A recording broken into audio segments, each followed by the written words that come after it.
Hello everyone, very very good afternoon to all of you ji. नमस्कार आप सभी लोगों को, स्वागत है आप लोगों का आज के सेशन में। स्वागत है जी आप सभी लोगों का बीएसपी फार्मेसी में, और स्वागत है जी आप सभी लोगों का आज की इस लाइव क्लास में।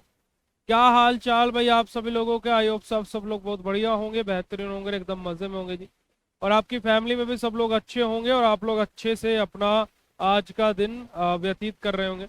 और हमारी प्रीवियस ईयर इस क्वेश्चन पेपर की सीरीज में हम लोग हमारे बायोकेमिस्ट्री के पेपर को लेकर के आप लोगों के सामने आ गए हैं। आप लोग अगर जो इस पेपर को देखोगे तो ये पेपर है 2023-24 का, क्योंकि 24-25 का पेपर ऑलरेडी हम लोग डिस्कस कर चुके हैं बेटा। अब जा जाइएगा, 2 मार्क्स के 10 क्वेश्चन हमारे रहते हैं, जहां से हमारा सबसे पहला क्वेश्चन जो दिया हुआ है वो है बेटा जी क्या, रेडॉक्स पोटेंशियल से, है ना। अच्छा, अगली क्लास जो हमारी होगी, अभी जैसे मैंने आप लोगों को 2024-25 का जो पेपर डिस्कस किया था, राइट, उस 2024-25 के पेपर में मैंने आपको 5 क्वेश्चंस लिखवाए थे। 5 क्वेश्चंस लिखवाए थे जो कि लॉन्ग थे, लॉन्ग क्वेश्चन मैंने आप लोगों को बताए थे। अब जब मैं अगली क्लास आप लोगों की लूंगा, अगली क्लास में प्यारे बच्चों मैं आप लोगों को 5 2 नंबर वाले क्वेश्चन भी लिखवाऊंगा, 5 2 मार्क्स वाले क्वेश्चन भी लिखवाऊंगा, तो उनको भी आप लोगों को तैयार कर लेना। ठीक है जी, ठीक है प्यारे बच्चों, चलेगा जी। तो हमारा सबसे पहला क्वेश्चन है रिडॉक्स पोटेंशियल से। अब रिडॉक्स पोटेंशियल से क्वेश्चन की बात की जाए तो एक बार ये क्वेश्चन बेटा जी 7 मार्क्स में भी आया था, परंतु हमारा एक बार के में हम लोग क्या है, डिपेंड नहीं हो सकते क्वेश्चन पर। तो रिडॉक्स पोटेंशियल की खाली 2 से 3 लाइन की डेफिनेशन लिखनी है और बात खत्म कर देनी, उससे ज्यादा मैं यहाँ पर लिखने की कोई आवश्यकता नहीं है ना। सिग्निफिकेंस ऑफ साइक्लिक एएमपी, है ना, एडेनोसिन मोनोफॉस्फेट जो साइक्लिक एएमपी होता है उसके सिग्निफिकेंस क्या होते हैं, 2 से 3 सिग्निफिकेंस लिखिए, बात खत्म कर दीजिए।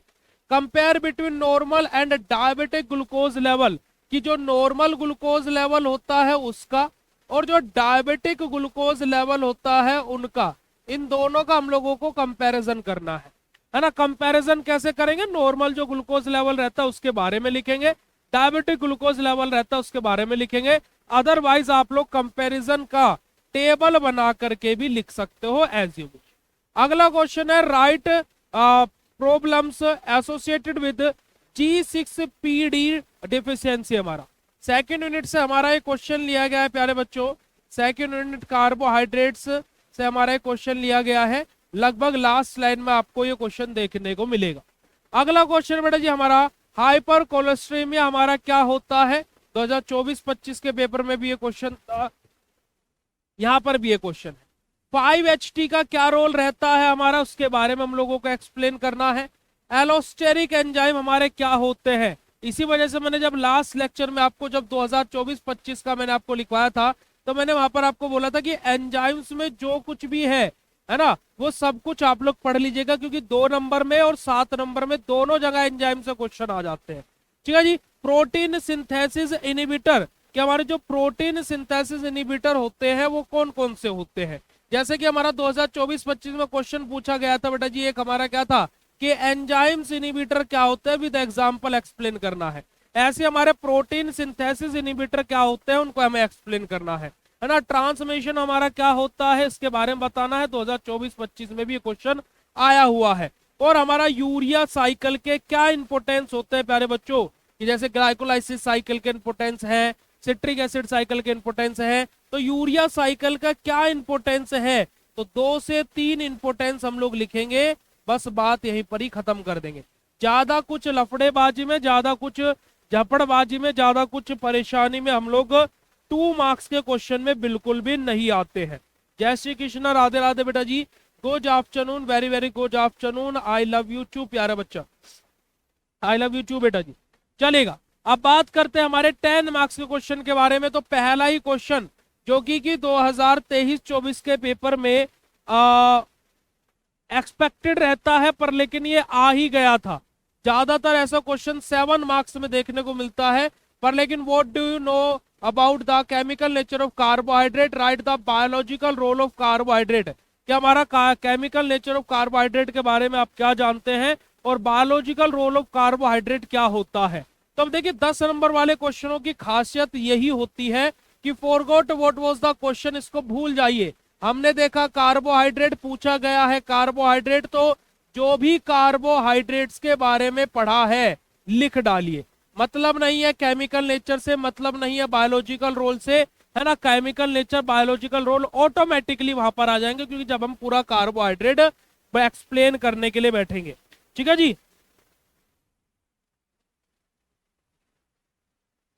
विकास कुमार जी, एक बात मैं बोलना चाहूंगा बेटा जी, मेरे को है ना ये क्वेश्चनों को लेकर के एक ही बार में बात बोलने पसंद है। अब की बार ज्यादा चू चपड़ करी तो अगर जो सामने तो तब तक चाटे मार मार करके तुम्हारे गाल सुझा देता मैं, कसम अपनी माँ की, और तुम्हारी इतनी बुद्धि सेट कर देता कि तुम्हें लोगों की बात फिर एक बार के में समझने आने लगती। थोड़े बहुत पागल हो या फिर बुद्धि से पैदल हो, जाकर के अपना इलाज कराओ बेटा पहले। आप लोगों को एक बार की बात क्यों नहीं समझ में आ रही है मुझे नहीं पता। अगर जो इतने डफर हो बेटा जी तो फिर क्या फायदा है फिर तुम्हारा पढ़ने का। मत पढ़ो, जाकर के मजदूरी करो, क्योंकि 4 साल बाद भी तुम्हें मजदूरी ही करनी है। लगोगे पैकेजिंग डिपार्टमेंट में कहीं पर मजदूरी करने, 600 रुपए की दिहाड़ी फिर तुम। बिना बात की बात है यार, मतलब कि एक चीज को पिछली क्लास में 10 बार बता चुके हैं, पहले भी बता चुके हैं। चलेगा प्यारे बच्चों। नेक्स्ट क्वेश्चन है हमारा, why citric acid cycle is important for any living organism, justify your example. क्या बात बोलेगी बेटा जी कि सिट्रिक एसिड साइकिल क्यों लिविंग ऑर्गेनिज्म के लिए इंपोर्टेंट होती है। अब हम इसको लिविंग ऑर्गेनिज्म के बारे में बताने लगे तो आराम से इजिली 5 to 6 लाइन में इसका आंसर बनेगा, है ना। और अगर जो हम लोग एक एग्जाम्पल भी देने लगे हमारा, है ना, हमें अपने आंसर में उसको जस्टिफाई भी करने लगे तो भी चीजें हो जाएंगी। अब यहाँ पर चीजें क्या होती है कि इस तरीके के क्वेश्चंस को बच्चे ऐसे अटेम्प्ट कर देते हैं, है ना, कि भैया हो गया काम, जितना पूछा था लिख दिया। पर यहाँ पर बात हुई है बेटा जी हमारे सिट्रिक एसिड साइकिल के बारे में। अब सिट्रिक एसिड साइकिल है तो सिट्रिक एसिड साइकिल के बारे में, उसका सिग्निफिकेंस, उसके साइकिल के एनर्जेटिक्स, सब कुछ हमें यहाँ पर बताना पड़ेगा। यानी कि ये साइकिल पूरी की पूरी हमें एक्सप्लेन करनी पड़ेगी, यानी कि ये साइकिल हमें पूरी की पूरी बतानी पड़ेगी। हम लोग यहाँ पर कुछ भी नहीं छोड़ेंगे। हाँ, एक और एडिशनल चीज की लिविंग ऑर्गेनिज्म के लिए क्यों इंपोर्टेंट होती है और हम इसको जस्टिफाई कर रहे हैं, तो ये सारी की सारी चीजें हम लोग साइकिल से मोल्ड होकर के बताएंगे। कि जैसे वहां पर एनर्जी का फॉर्मेशन हो रहा है, बॉडी को एनर्जी की नीड रहती है, ये होता है वो होता है फलाना ढिमकाना, सब कुछ हम लोग उसी के बेसिस पर एक्सप्लेन करेंगे। तो इस तरीके के क्वेश्चंस घुमा करके एग्जाम में पूछ लेता है। जैसे मैंने आपको लिखवाया कि सिट्रिक एसिड साइकिल इंपोर्टेंट है, अब एग्जाम में क्वेश्चन आ गया, मान लीजिए ये, अब यहां पर आकर के 100% 100 में से 90 बच्चे बोलेंगे भैया आपका बताया हुआ सिट्रिक एसिड साइकिल को क्वेश्चन नहीं आया। पर मेरे भाई ये जो क्वेश्चन आया हुआ है ये भी तो सिट्रिक एसिड साइकिल का ही है। और मेरे भाई अगर जो तुम इसमें सिट्रिक एसिड साइकिल के बारे में लिख दोगे तो कोई दिक्कत नहीं, तुम्हें नंबर अवश्य मिलेंगे। तो भाई यही तो चीजें हम आपको बता रहे हैं। इन प्रीवियस और क्वेश्चन पेपर में आपको कैसे लिखना है, क्या लिखना है और कौन से क्वेश्चन में कितना लिखना है, यही तो हम आपको बता रहे हैं। पर लेकिन कुछ डम्ब, कुछ बुद्धू, कुछ बेवकूफ बच्चों को बात समझ में नहीं आ रही है। अरे भाई इस क्वेश्चन को मैं खाली बस तुम्हें इतना बताना चाह रहा हूं कि भाई ऐसा क्वेश्चन आए तो इतना लिख करके आए, ऐसा क्वेश्चन आए तो ऐसे लिख करके आए, ऐसा क्वेश्चन आए तो ऐसा ना करके ऐसा कर जाएं। तो यही तो हम आपको सिखाएं, पर आपकी बुद्धि में ये बात घुस ना पाए, है ना जी, ये हकीकत की बात है। अदरवाइज आपके 4 सब्जेक्ट हैं, हर सब्जेक्ट के 20 क्वेश्चन है, हर सब्जेक्ट को 2 दिन में दूं। 2 दिन मतलब कैसे, एक दिन क्वेश्चन बताऊं और दूसरे दिन उनको सोल्व करा दूं, इतना है आपका सिलेबस। और हर सब्जेक्ट में 60 प्लस 60 प्लस 60 प्लस 60 प्लस लगा लेना। एक एक क्वेश्चन तुम अपनी मर्जी से कर दिया चलिए, है ना, तो भैया आराम से 70 नंबर तक तुम्हारा पहुंच जाएगा 75 में से। और बताओ क्या चाहिए, पर तुम्हारी बुद्धि में बात घुस ही नहीं रही है। पर भाई उन क्वेश्चनों को हम बता भी देंगे, पर तुम्हें लिखना कैसे है, क्वेश्चन घुमा करके कैसे पूछ लिए जाते हैं, क्वेश्चन सिट्रिक एसिड साइकिल का कैसे कैसे आ सकता है, वही तो तुम्हें प्रीवियस क्वेश्चन पेपर से सीखने को मिल रहा है। मतलब कि इन क्लासेस से पहले क्या तुम्हें पता था कि इस क्वेश्चन में हमें सिट्रिक एसिड साइकिल के बारे में सारी ही चीजें लिखनी पड़ेंगी। और शायद तुम में से कुछ बच्चों को पता होगा, पर लेकिन जो बच्चे ऑन एन एवरेज बच्चे हैं जिनको चीजें थोड़ा सा अभी भी फार्मेसी के बारे में नहीं समझ में आई है, तो भाई वो तो यही सोचते ना कि भैया ये तो out of the box question आ गया है, क्योंकि कि लिविंग ऑर्गेनिज्म से लेकर के तो हमारे सिलेबस में दिया ही हुआ नहीं है। तो भैया अब हम इस क्वेश्चन को कैसे अटेम्प्ट करेंगे, भैया ये तो हमारी समझ में नहीं आ रहा है। और फिर वही बच्चे एग्जाम जिस दिन होगा उस दिन आकर के बोल देंगे भैया सिट्रिक एसिड साइकिल आपने बोला था इंपॉर्टेंट है, पर वहां से तो कुछ और ही पूछ लिया गया। समझ में आ रही है बात? इतनी सी बात है, पर लेकिन पता नहीं क्यों नहीं दिमाग में घुसती है। Right the simplest way of classification of enzyme, right example of each class also. Classification of enzyme से क्वेश्चन आ गया है, क्लासिफिकेशन ऑफ एंजाइम से क्वेश्चन पहले भी आया था, है ना जी। और हमारा क्लासिफिकेशन ऑफ एंजाइम से 6 का 6 classification with their theory and with their example, सब कुछ आप लोगों को बताया हुआ है। आप लोगों को यहाँ पर वही सारी की सारी चीजें लिख देनी है। ठीक है जी, चलिएगा आगे मूव करते हैं सेक्शन नंबर सी की तरफ। और सेक्शन नंबर सी हमारा आ जाता है बेटा जी क्या, attempt any 5 part of the following. हमें कोई भी 5 पार्ट अटेम्प्ट करने होते हैं, 7 क्वेश्चन हमें दिए रहते हैं।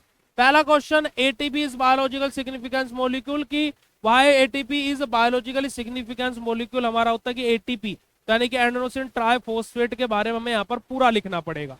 ठीक है जी। उसके अलावा हमारा ग्लूकोनियोजेनेसिस और दिस पाथवे गेट एक्टिवेटेड कि हमारा ग्लूकोनियोजेनेसिस के बारे में लिखना है और कब हमारे पाथवे एक्टिवेट होता है ना, उस सारी की सारी चीजों को लिखना। सेकंड यूनिट से हमारा क्वेश्चन लिया गया है। Pathway of glycolysis storage disease हमारा, sorry pathway of glycogen storage disease हमारा कि ग्लाइकोज, right the pathway of glycogen storage disease के पाथवे के बारे में हमें लिखना है। Right the biological significance of cholesterol, cholesterol के बायोलॉजिकल सिग्निफिकेंस के बारे में बात करना है। Compare the structure of DNA RNA, DNA और आरएनए के स्ट्रक्चर को कंपेयर करना है। एंजाइम और उनके significant digestion of cardiac problems हमारे, तो enzymes are significant for the digestion of the cardiac problem, उसके बारे में एक्सप्लेन करना। और last question, write the general reaction of amino acids. तो इस वाले क्वेश्चन को आप स्किप कर दीजिएगा अगर जो आप लोग को प्रीवियस क्वेश्चन पेपर से अपनी तैयारी कर रहे हो, तो क्योंकि ये क्वेश्चन बहुत कम बार एग्जाम में आता है। अगर जो मैं इस पेपर से आपको बोलूं कि भैया इस पेपर से हमें कौन कौन से क्वेश्चन को तैयार कर लेना चाहिए, तो इस पेपर से बेटा जी आपको पहला क्वेश्चन कार्बोहाइड्रेट वाला तैयार कर लेना चाहिए, एक क्वेश्चन आपको एक तैयार कर लेना चाहिए और एक क्वेश्चन ये तैयार कर लेना चाहिए। इस पेपर से मैं बस आपको यही 3 क्वेश्चनों का सजेशन दूंगा। 5 क्वेश्चन ऑलरेडी मैंने आप लोगों को लिखवा दिए हैं, उनको आप अवश्य तैयार कर लेगा। जिनमें से एक क्वेश्चन आपका ये सिट्रिक एसिड साइकिल वाला है, जो कि हमने ऑलरेडी आपको इंपोर्टेंट बताया हुआ है।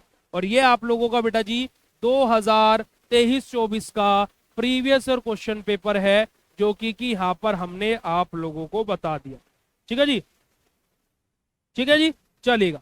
उसके अलावा जितने भी बच्चे यहाँ पर हैं जो चीजों को सोच रहे हैं, देखिए आप लोगों के अकॉर्डिंग चीजें नहीं होंगी, क्योंकि आपके अकॉर्डिंग तो कुछ भी सही नहीं है।